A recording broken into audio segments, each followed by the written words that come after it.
minutes.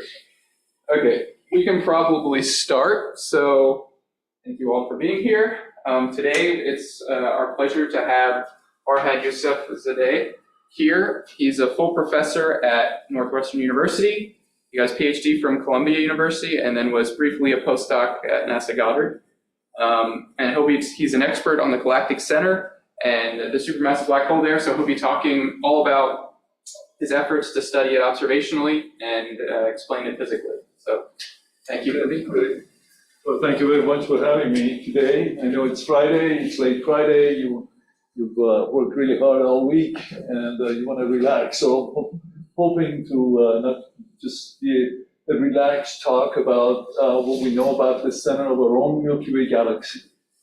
So it's been really fun to meet many of you here so far. And actually, I was a bit scared coming down here because somebody told me that, hey, you go into a lion's den because they're all this furious. So what are you doing there as an observer? And then and somebody else said, no, this place is actually really nice. Wait until you go to Munich or UCLA. That's when the lion dens. You may not survive. Anyways, so it's nice to be here, and I'm going to be talking about the black hole, and this is a cast of characters that I have worked with for quite some time. Many of them are my long-time collaborators for years, and that includes Rico Rand, Howard Bushhouse, Mark Wardle, and then more recently, Joe Mikkel, a graduate student who just finished his degree. He's at the CFA as a postdoc there. So this is an outline of, well, let's see. I should have really moved. Why is it not going down? See, that's what happens when you have Zoom.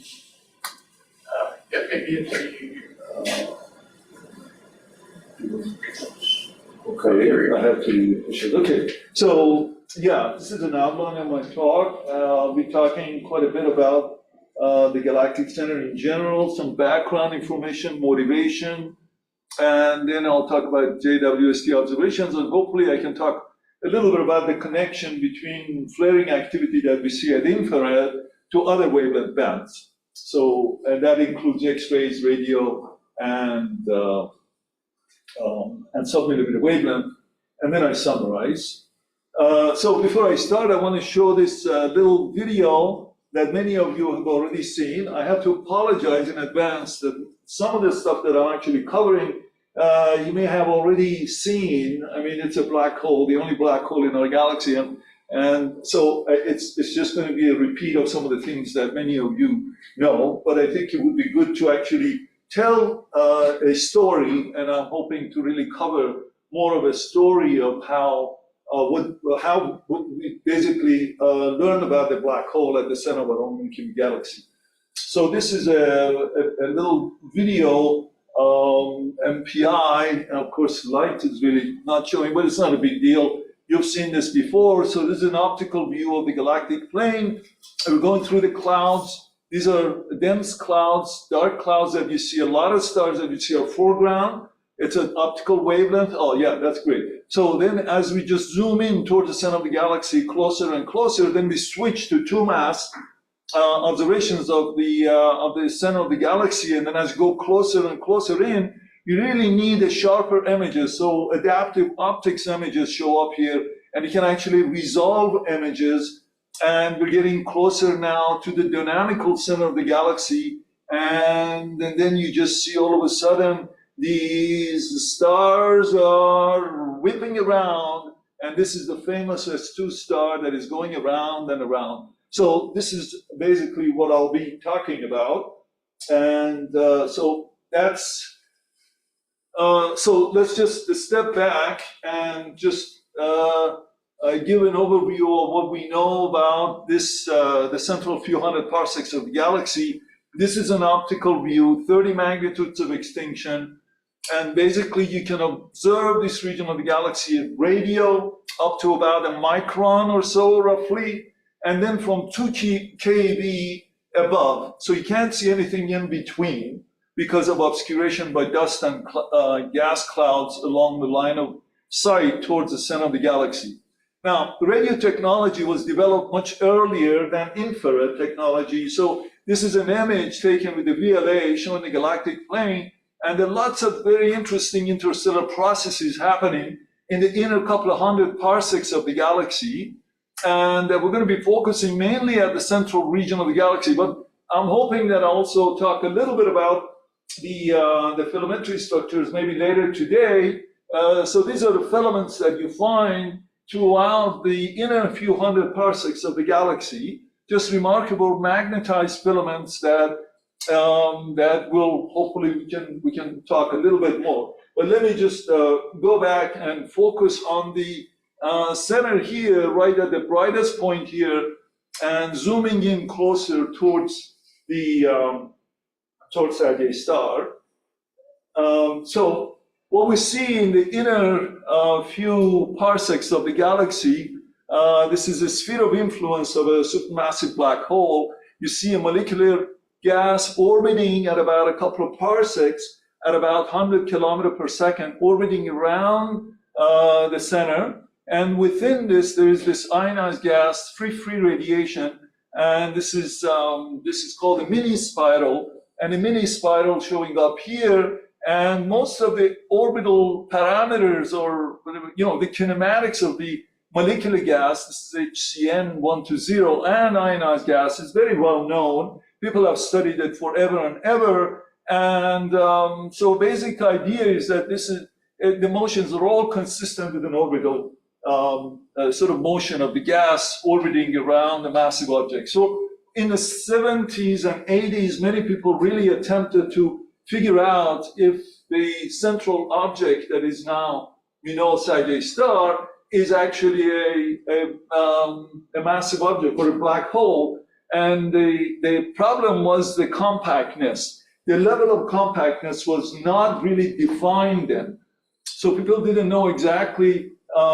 There was always a measurement of about a few million solar masses that people determined from the motion of gas clouds, but it wasn't clear exactly whether it coincides with Sagittarius star and also how large the level of compactness was. So that was the issue that people really dealt with those days. And in those days, people didn't really talk too much about, they didn't use black holes that much.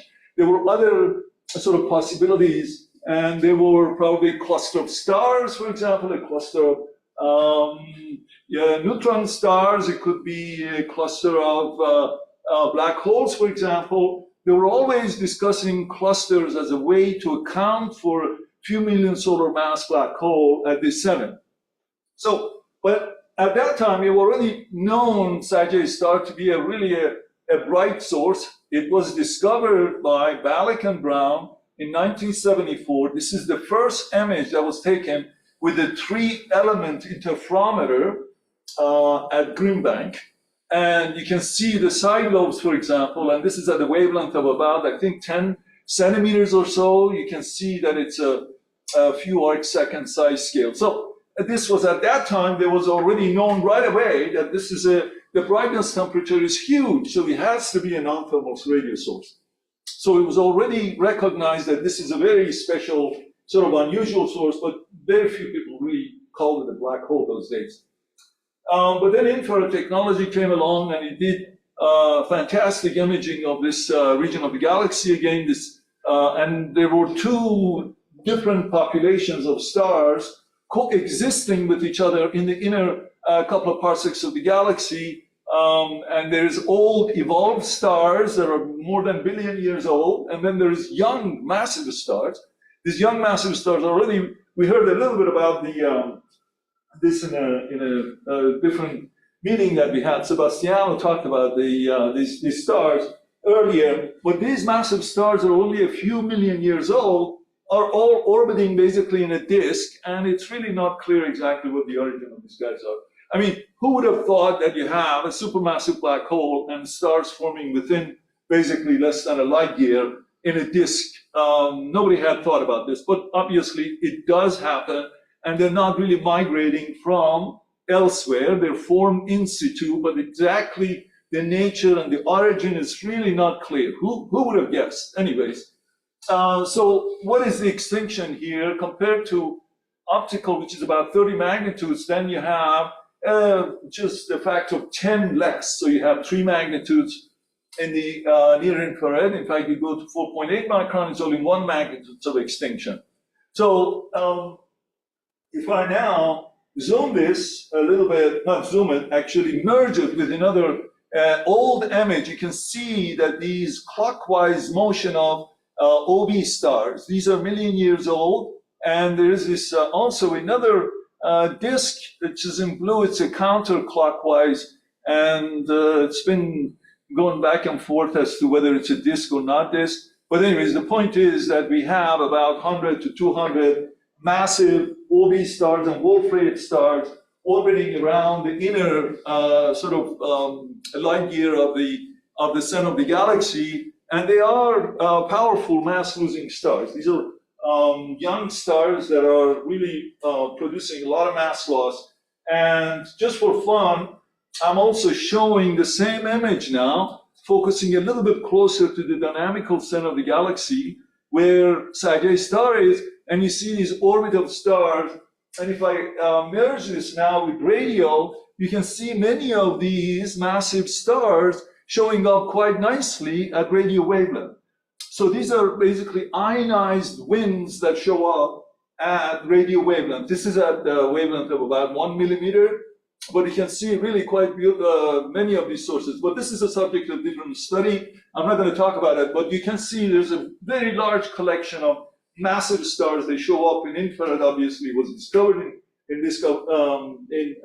at infrared, but now you can also see them at radio, measure the mass loss rates from these individual stars, because radio is easily you can use it to get the mass loss rate. So they have a mass loss rate of about 10 to the minus 4 to the minus 3. So now let's zoom in a little bit closer in. This is something that you all have seen. Adaptive optics, images of the inner arc second of the galaxy. So you can see S2 star is orbiting with a period of about 16 years, and decades of measurements basically had to be done in order to really create this image. It's really remarkable. There's so much information in each of these stars that are orbiting, and people here, the two groups, basically determined the orbital parameters, and were able to actually get a much more compactness of the central object. And using many of these stars, and of course, S2 star, which is the closest star to the black hole itself, and they were measure the mass of the central source quite accurately, and it fell right on CITA star. So really, you may say, well, how do they do it? Decades of observations really helped tremendously. They didn't have to worry about, well, they had to worry about NSF and also funding support for it, but adaptive optics, long observations, and also they were lucky to find a massive star. Nobody had predicted that you would expect to see a massive star like S2 so close to the black hole itself. So really a bunch of things happen for creation or measuring the mass of the central object so accurately. And of course that, as you all know, the Nobel Committee thought that this was a great discovery, and they gave Nobel Prize. And these are the two different telescopes, the Keck telescope, and this is a VLT. VLT is really now 4 instruments, 8 meters in size, and it acts as an adding interferometer. And they're able to really just do magic with these with the interferometer, infrared interferometer. So what's next? So now that you know the mass, the question is that can you test some of GR's predictions? Of course you can.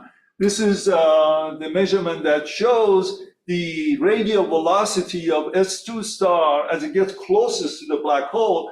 And you can see clearly that how it deviates from orbital motion when you subtract it from Newtonian sort of dynamics. And this is Newton's laws, and this is basically GR predictions that we can see. It's consistent with the GR. So that was at a radius of about 40 astronomical unit. You can see gravitational redshift quite clearly in the picture, in the measurements that were done at about 500 Schwarzschild radius for a 4 million solar mass black hole. What else they could test? They could test basically the precession of the orbits.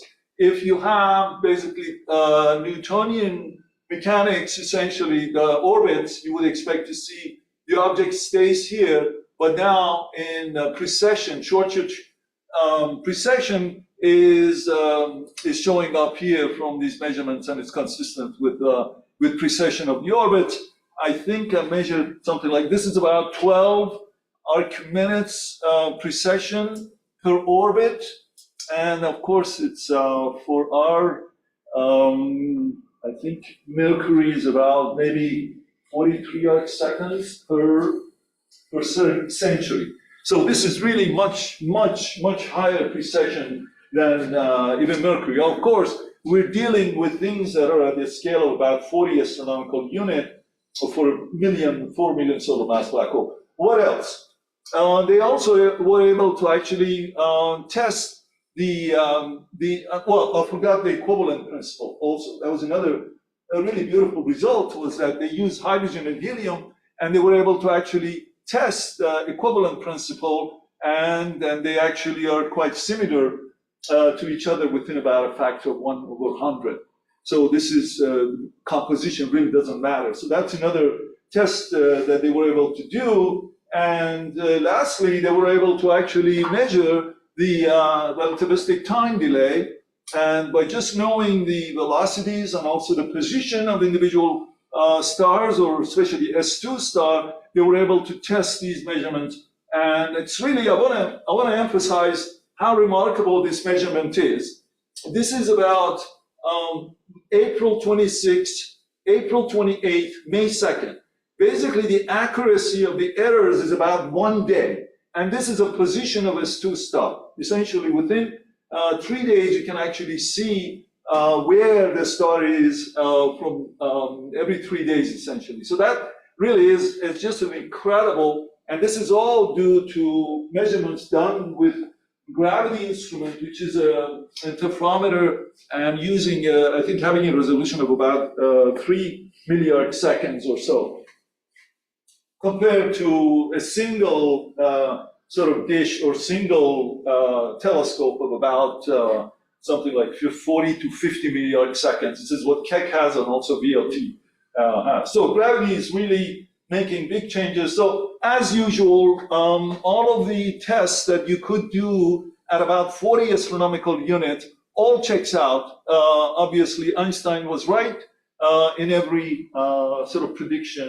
that you can see, at least from the measurements done at 40 astronomical units from the black hole. So I'd say this is more like a test of intermediate gravity rather than a strong gravity. So the question was then, what about closer into the black hole? And of course, you all know the Event Horizon Telescope came along and measured the sort of the shadow of the black hole. For those who are not familiar with this, if you have light behind the black hole and shine the black hole, then the photons that are created basically has to be outside this radius. This radius is, where do I have it? Yeah. The radius, the photon ring, has to be something like 2.5 times RG. I think I had it in a different slide. So it is very consistent with the picture of a supermassive black hole. We're talking about essentially 50 microarc second scale and a resolution of about something like 5 to 10 microarc seconds. And so it's actually good to really recognize the development that happened from 1974 when CITA star was discovered at 10 centimeter wavelength and a resolution of a few arc seconds with the Greenbank interferometer up to now in 2017 where you actually see you're making an observation at 1 millimeter wavelength and a resolution of about 10 microseconds. So it's a lot of progress has been done over these years. So having said that, I think it's really also important to also mention that this is not done in a normal interferometric imaging that we are all used to, using PLA, for example, or ALMA. This is a bit different. There is a lot of assumptions have been built, very reasonable assumptions have been built in order to create this image. This is not something that, okay, I'm going to observe today and I'm reducing it, make the FFT, and I'm going to get this image here. So that means that you have to be very, I mean, they all know about it, those who actually publish this, that this is not necessarily correct. These lumps are not correct due to the variability analysis. And I think I just want to also point out that this is also has become a little bit of a controversy because there is a Japanese group who came up and said that the side lobes are producing some of the artifacts here. And the basic idea is that the beam is not very well sampled in these images because the UV coverage is actually not great. You have 7 telescopes across the Earth, but I think it's, for the most part, I think it's quite good. I'm just saying that there is also, one has to also recognize that there are assumptions, reasonable assumptions have been made for sure to make these images, and that hopefully I'm sure can be confirmed in the future. So now talk a little bit about the accretion disk, and this is the accretion, sort of very simplistic accretion disk around the black hole. We're talking now a few Schwarzschild radius, and this goes up about 10 to the 5 Schwarzschild radii. So we have a situation where it's a geometrically thick, optically thin accretion disk, and the density is relatively low, and it has really affected quite a bit the black holes that are quiescent.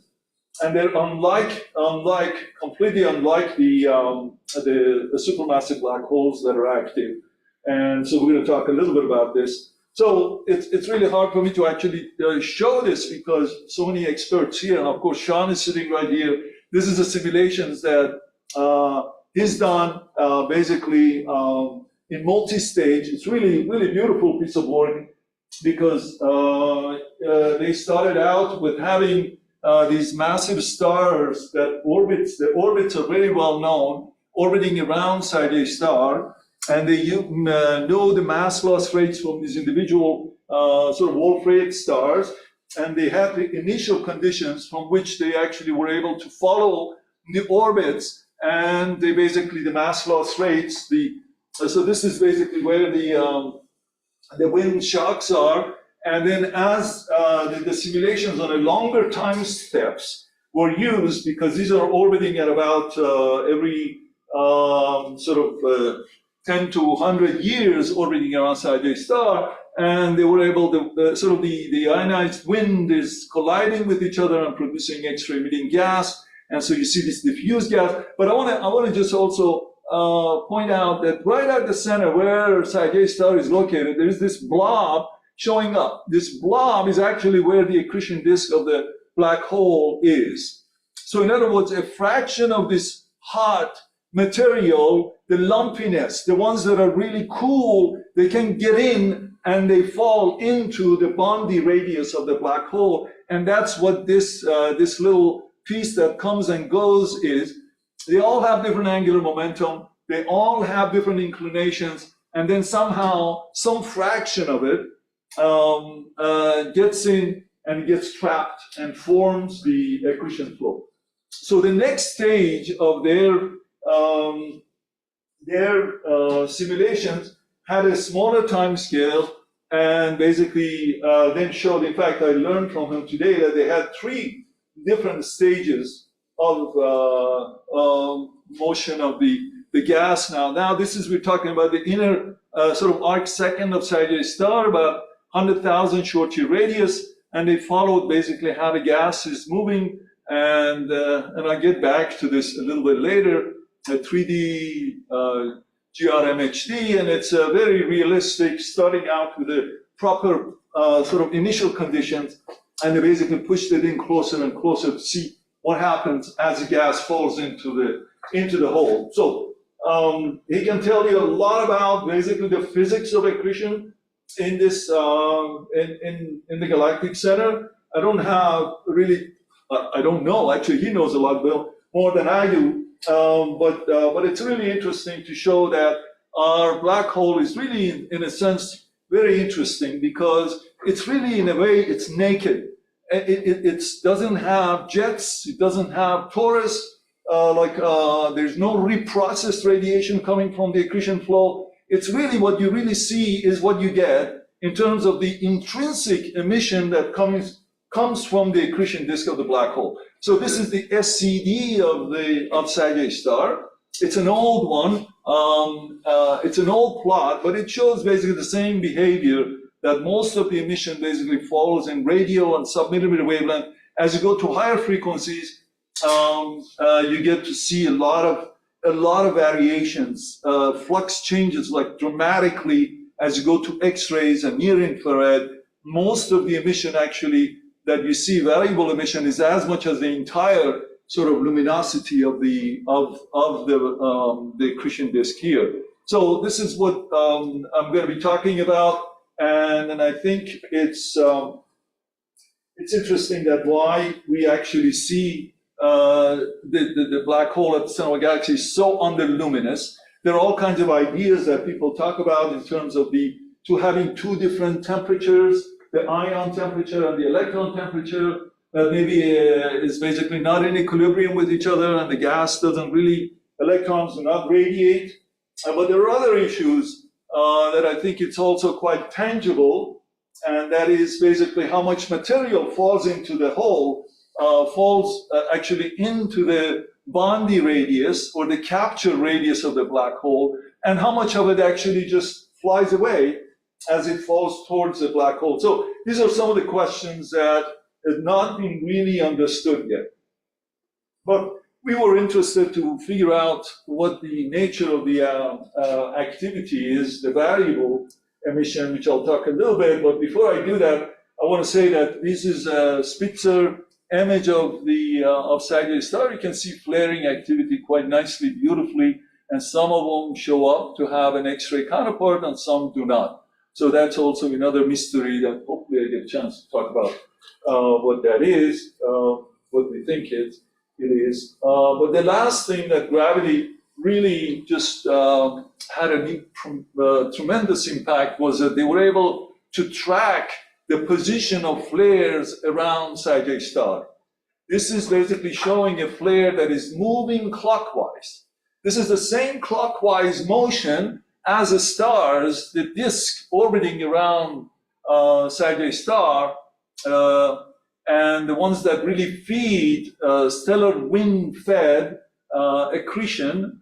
And this is actually quite interesting that the orbit of flares is only a few Schwarzschild radius from the black hole, and it lasts for about something like 30, 40 minutes, and that's what this is synchrotron lifetime of particles basically that are producing flare emission. So this is, they modeled it, it's about 5 Schwarzschild radius. So it is interesting. Why is it interesting? Because now all of a sudden, flaring activities probe the accretion disk of the black hole within about a Schwarzschild radius, 5 Schwarzschild radii in this case. So we can actually test some of GR predictions also much closer to the black hole rather than being too far away. So I think it's really exciting to study the variability, especially at this kind of a size scale, at this kind of so close to the black hole, something that we don't really know much about.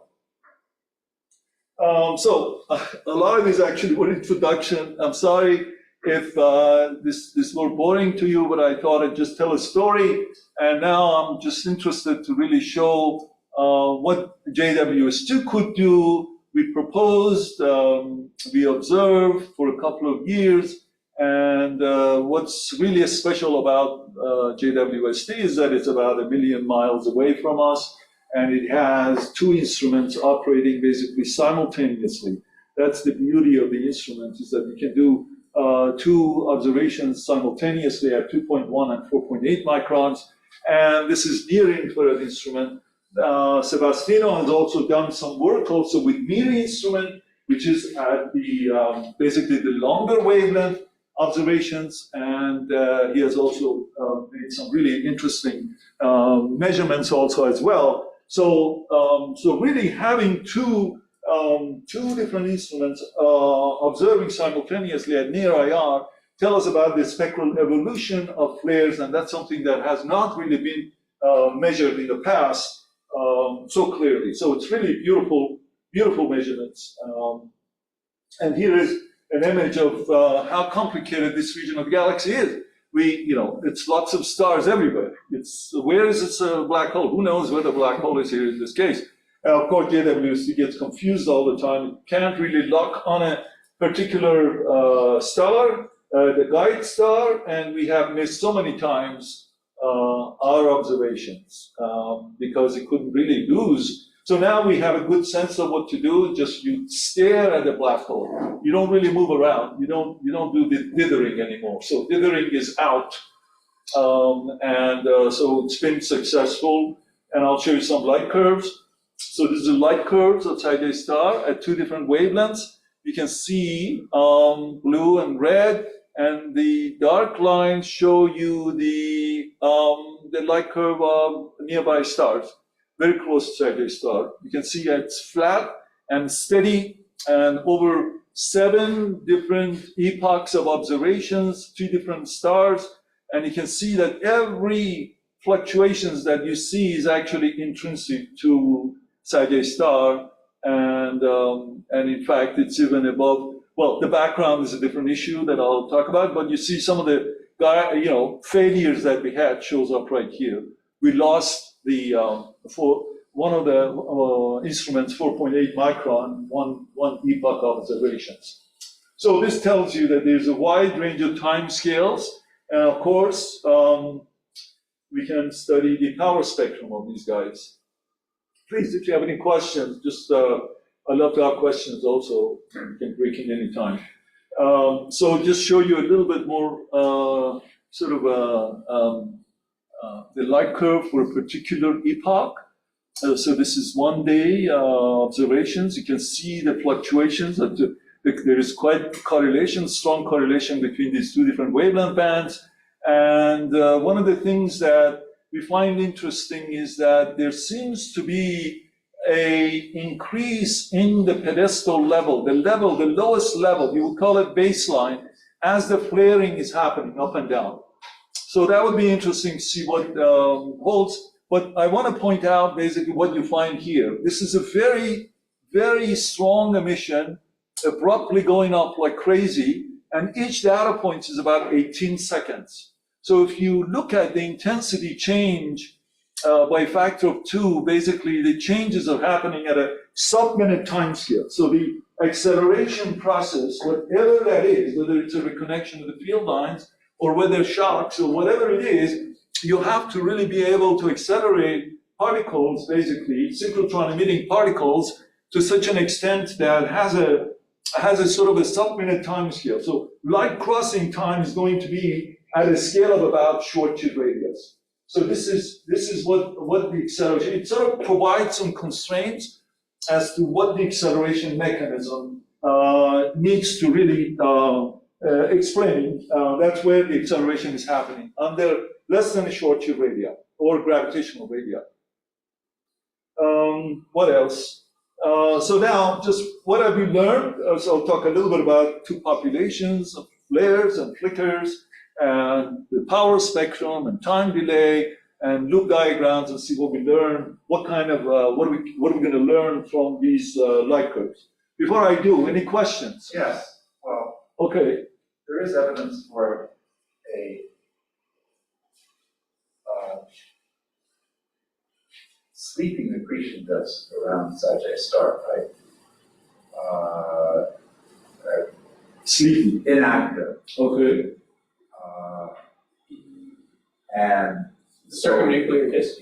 say that Circumnuclear disk. well, not the molecular gas, the what is it? It's detecting line emission? Minis. Yeah. Merchikova is, Yes, that's right.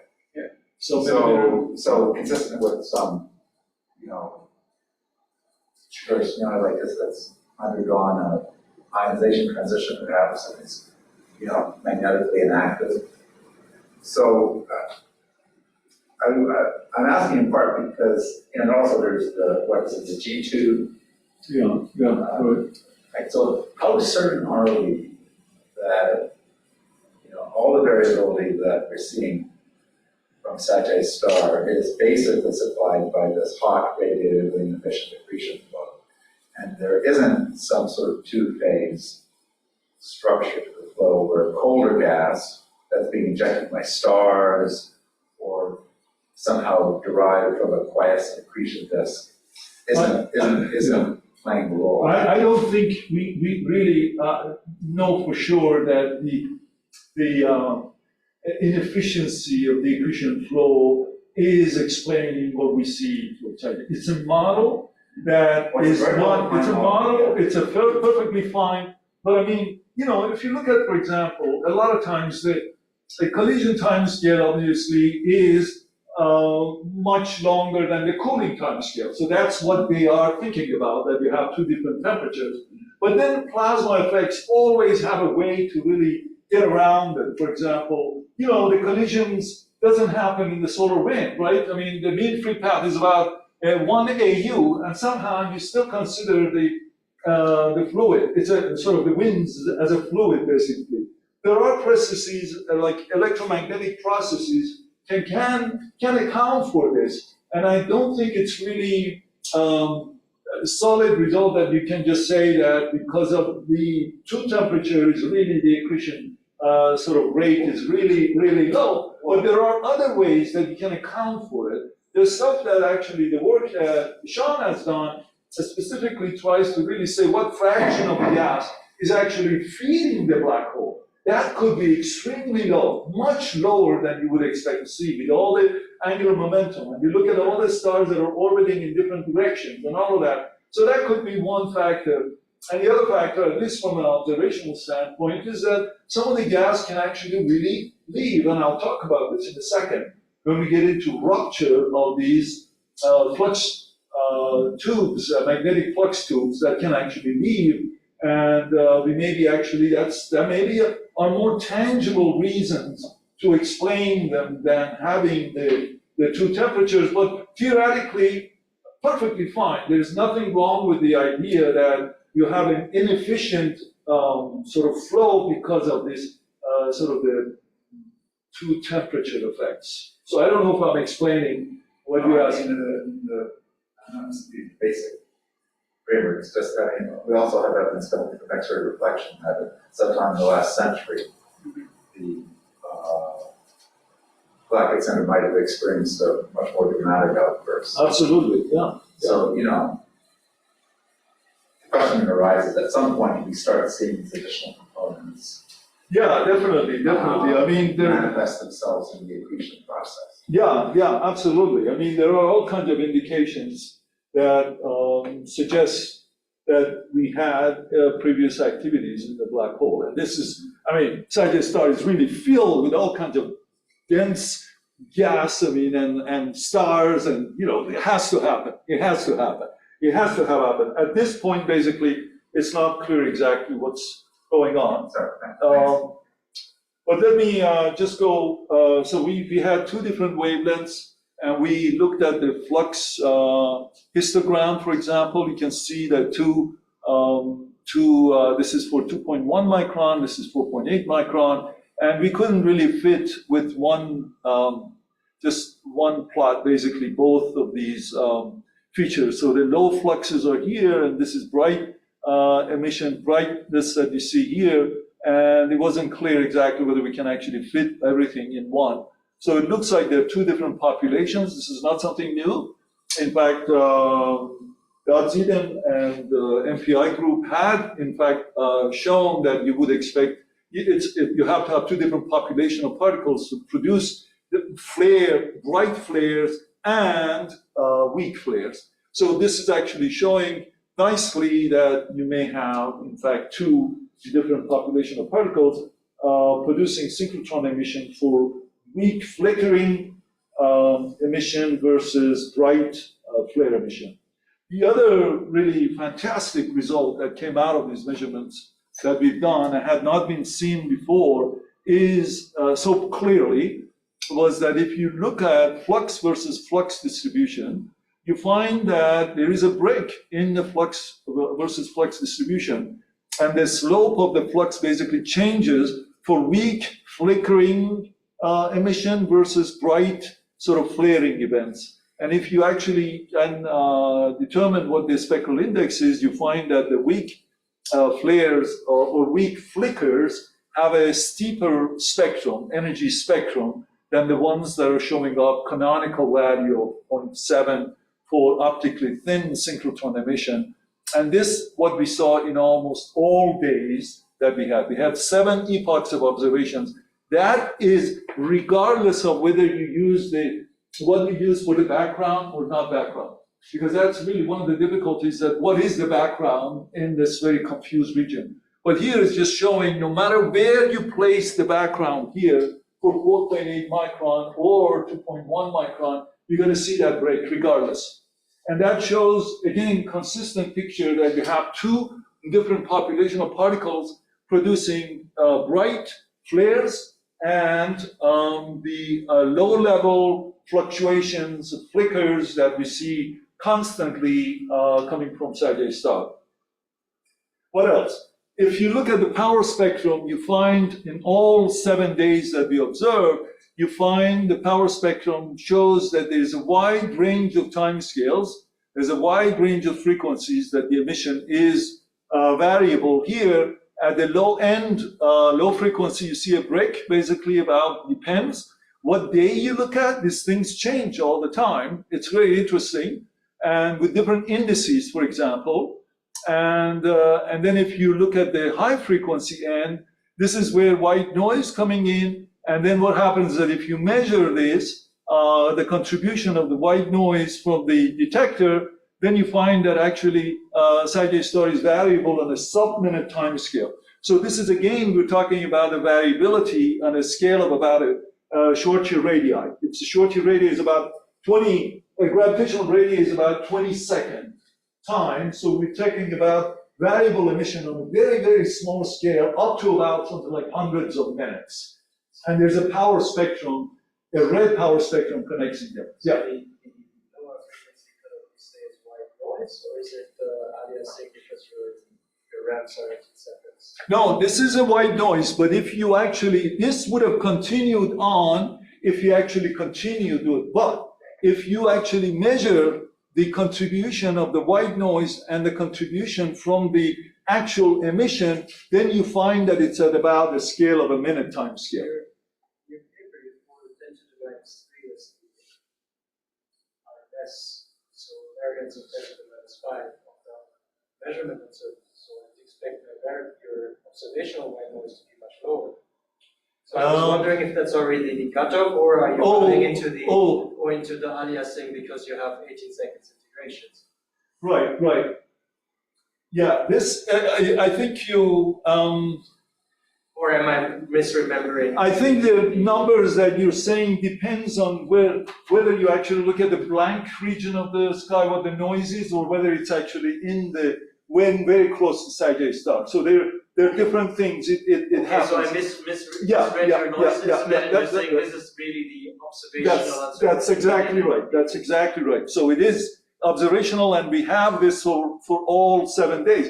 But one thing that we can do in the future is actually follow this with a different integration time, and we should be able to actually different instruments that we can do, and we can go to really a few second time scale. That would be really interesting to see if this continues. As it is, here we're dominated by the detector noise, but there is actually hope that you can do with the same JWST instrument, go down to even higher frequency.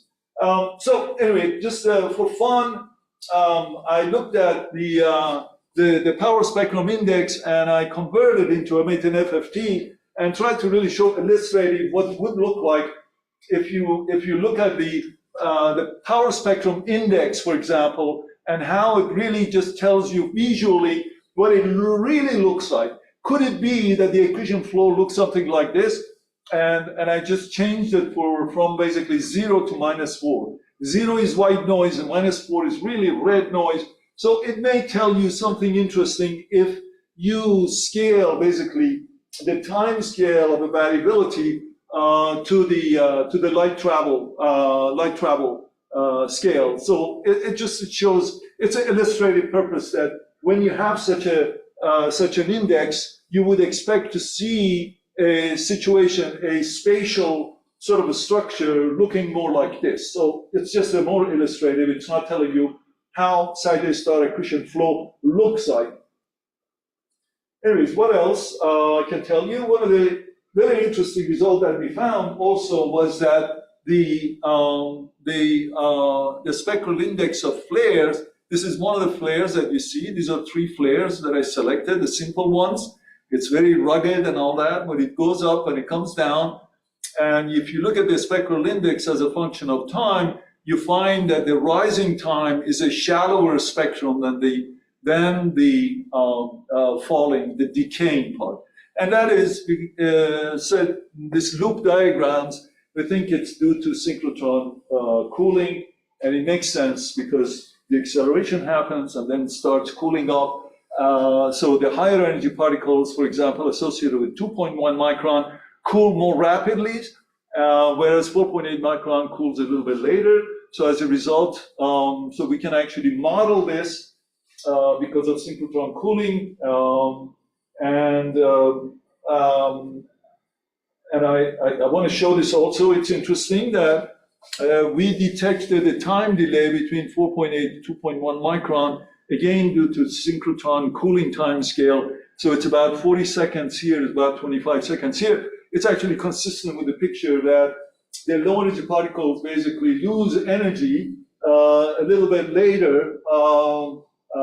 than high energy particles that produce 2.1 micron. So it's all consistent with the picture, and then you can model these loop diagrams by just assuming that we have inject particles, electrons basically, and this electron for a short time, it peaks and then it comes down, and then you find it's a parallel distribution of particles, and then you just follow the synchrotron losses and just see what you're going to get, and then you get the electron population, and of course you have to know what the sort of the energy cutoff is, and you can basically determine, fit the data, and then get some of the parameters here.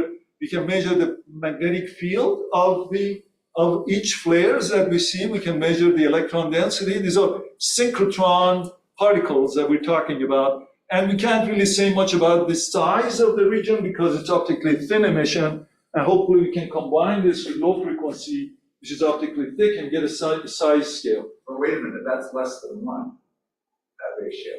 Which one? This is R min. This is R min. This is the minimum size. It could be much larger. It's with respect to RG. How minimum is just light crossing time like that, or? Minimum here is, it has to be, where does that come from? I have to think about, the light crossing time, because it's optically thin. We don't have any measure of whatsoever what the size scale is here. So it could be, this is the minimum size through which we actually see the emission. Delta 1 and delta 2 are some measure of the peak width, I gather.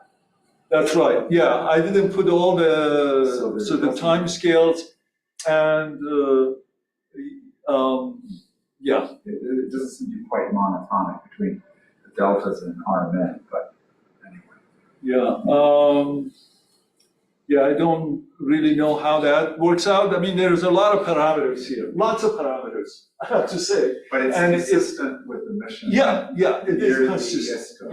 I mean, really, the fact that we can actually measure this with all the caveats involved, with all the fluctuations that you see, we can just get a sense of what the light curve is doing and get some estimate of the magnetic field much better than equipartition magnetic field. is actually quite nice and get some measure of this. So it's having two frequencies make a huge difference. And so now that we have some measure of magnetic field, so the question is that what is the origin of the flares? This is where it becomes really interesting, and this is where Sean has worked on this quite a bit, and I think it's really quite exciting that these flaring events could happen basically from a rupture of magnetic flux. And here is one example. Many simulations and many people actually are converging now to really have this picture that the accretion disk of the black hole Sagittarius star is actually having a strong magnetic field, and it just ruptures and produces these. So this is one of the simulations that Sean had done. I want to show this because I think it's really a beautiful example of how this happens. So go to whatever. So as you see the evolution of the accretion disk here, follow these green features. These green features are basically ruptures that happen as a material falls in, and you can see that there's another one coming up, I think. Yeah, here it is. So this is actually quite interesting, and I think a couple of people here work on the evolution of these magnetic sort of features or plasma blobs, and it'll be interesting to see how this develops and learning about the just the picture of the accretion flow as it orbits a star, as it falls into the hole. So let me.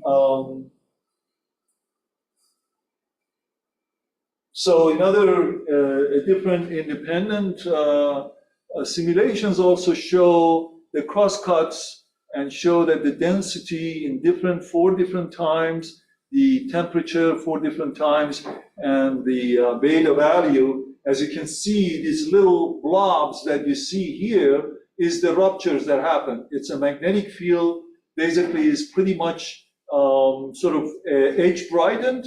The plasma seems to be really empty, but most of the synchrotron emitting plasma is basically at the edge here. The magnetic field is very strong here, and you can see the densities, and also you get the densities and also the temperature of the gas. So it's really interesting to see these simulations show. But the last thing I want to talk about is that I want to connect these ruptures to something that we did many years ago, about 20 years ago. We looked at radio variability of Sagittarius star, and we actually had this diagram. This is one of the simulations pictures, and we thought that there must be some kind of a hot spots here in the accretion disk of the black hole, and basically it ruptures and produces these radio variability of Sagittarius star. This is, for example, showing the radio variability at 2 different wavelengths. We didn't have total simultaneity, but we went back and forth, and you could see clearly at 43 gigahertz, the peak emission comes a little bit earlier than 22 gigahertz. And when you do cross correlation, you find some time delay of about 20 minutes. And this is an older version. You still see this, but there are lots of measurements have been done that we actually see. This is another sort of measurements that show within the band, 2 gigahertz band, you can see that the variability basically is delayed as you go to lower and lower frequencies. So it starts out early and then, no, sorry, this is late. The delay is much later at 8 gigahertz than at 10 gigahertz. And you do the cross correlation and you find about 21 minutes or so between time where the emission and radio peaks. So why do I say this? What has that to do with anything? The idea was that you have these plasma blobs, and these plasma blobs is very compact at the beginning. And this is where the picture was. The compactness is, you don't see it in radio at all, but infrared shows up nicely. So that's a picture that the same population of electrons basically produce infrared emission. And then if you wait, as this blob compact flares, essentially the compact erupted material, as it expands, it produces basically the emission gets amplified and then it decays because of opacity effect. It's all just a model that Van der Leen came up with in the 60s to explain quasars variability, and microquasars have also used this quite often. So these are some of the models showing that infrared flares show up and then sub-millimeter later, and then radio shows up here. And you can see it depends on the spectral index of the electrons, or the energy index of electrons, how much the time delay is going to be. So what would be really fantastic is to test this idea that this flaring that we see, or the variability that we see at radio, is connected to actual near-infrared observations. That would be really a great then they all sort of hang together in one picture, that you have the same population of electrons. And I don't want to bore you more, you're listening for an hour now. So these are all kinds of models that have been done in long ago, and we have some parameters of the light curves. This was all done long ago, and you can learn something about the magnetic field, and of course, so that's this is another one, more recent measurements. You can see this is infrared Spitzer. It's not great, but you see it at sub-millimeter wavelength, a little bit delayed, and radio is a little bit more delayed. You know, it's just the problem that we're having is that we don't have sufficient time coverage. That's the problem. We don't have to really, it's all telescopes that are in the northern hemisphere. You can observe them for a short time. It's really one of the issues that really we're wrestling with all the time, how to identify which flare corresponds to what flare, and that's a difficulty. And that's why we can't really be very confident. I think I'll stop here because I have also X-rays and all that, but I want to just put everything together, summarize. I hope I've given you a sort of a story about how sort of really CITA star started out in '74, and the Nobel Committee really forgot about Balick and Brown, that who discovered the black hole in the first place. And we see now CITA star is varying on a very short time scale, from minutes to days to months, and this is all sort of the cooling of electrons. We think that the time delay between two different wavelengths are due to sort of really synchrotron cooling process. And really what is interesting is that flares are, some models are basically showing how flares are generated, but we still don't know exactly what flickers, how flickers are produced. What are they? Are they basically reconnection, due to reconnection heating? Are they due to turbulent heating, these low-level fluctuations? It'll be interesting to see if theorists can actually really probe this aspect as well, in addition to flares. And then I think this reconnection of the magnetic field lines, really, I think it's really a fantastic idea, and hopefully there'll be some consensus. There are some other ideas as well, but I think it's what I really like about it is that you start with an initial conditions where stars are basically have these mass losing stars and feeding the accretion disk, and then you follow them and you just figure out basically what happens. And that's what Sean and collaborators have done, which is really wonderful. And then I didn't get a chance to talk about X-rays and near infrared, the relationship. What are the challenges that we have? We've been trying to really do some yearly timescale variation comparisons, simulations. We don't see it. An image of CITA star and a jet would be fantastic. Image of the accretion disk itself with the HT could be fantastic. And of course, we don't really know what the spin of the black hole is. These are all sort of big questions that that everyone wrestles with, and hopefully in the future we can learn a little bit more about these really interesting processes happening in our own black hole. Thank you very much. I appreciate it.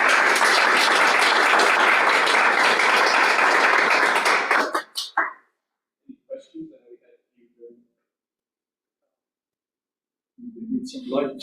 Yeah. So everybody wakes up.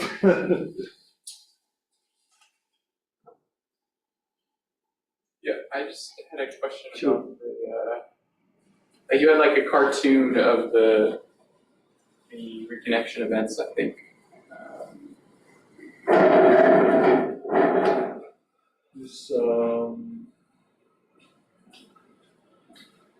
this one or no? Yeah, Or there was the another one one. that is more realistic, the one that, this one, here?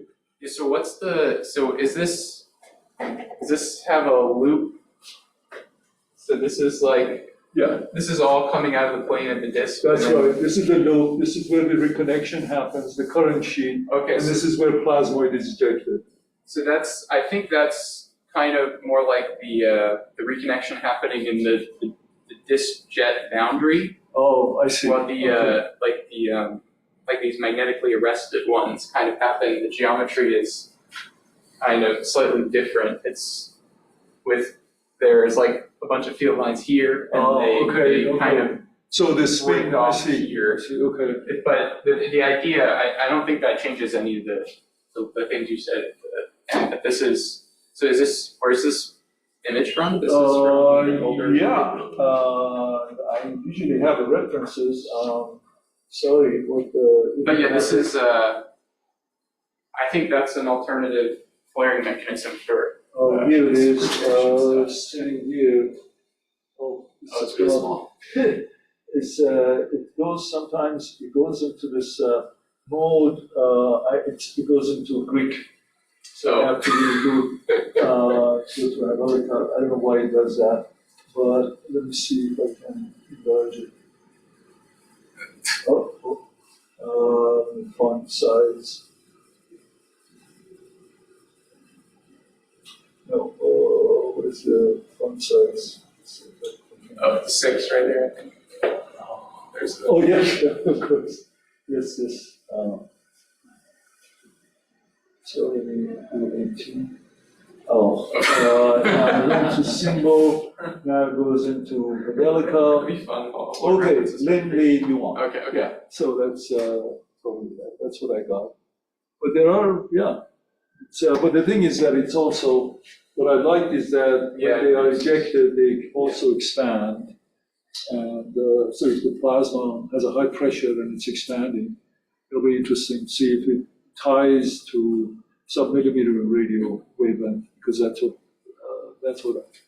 model it is. But there are other models that suggest that there are two different populations. They're doing completely infrared, has nothing to do with radio or whatever, sub-millimeter. So those are, and it's inside the disk. It's not rupturing. So, yeah. Any others?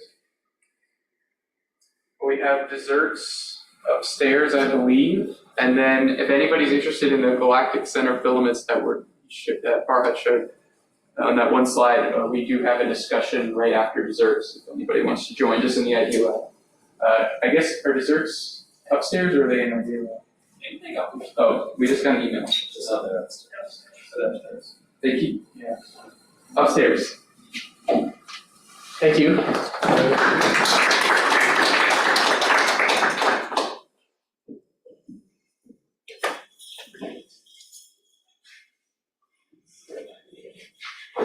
Yeah, nobody from Zoom, yeah. Oh, yeah. Yeah, we didn't even ask Yeah. if there were any questions from They all left. folks, yeah. they're all gone. There was nothing in the chat, so there's. Yeah, okay. All right. I can just get rid of Zoom, right? Yeah. Yeah. I'll just end it. Yeah.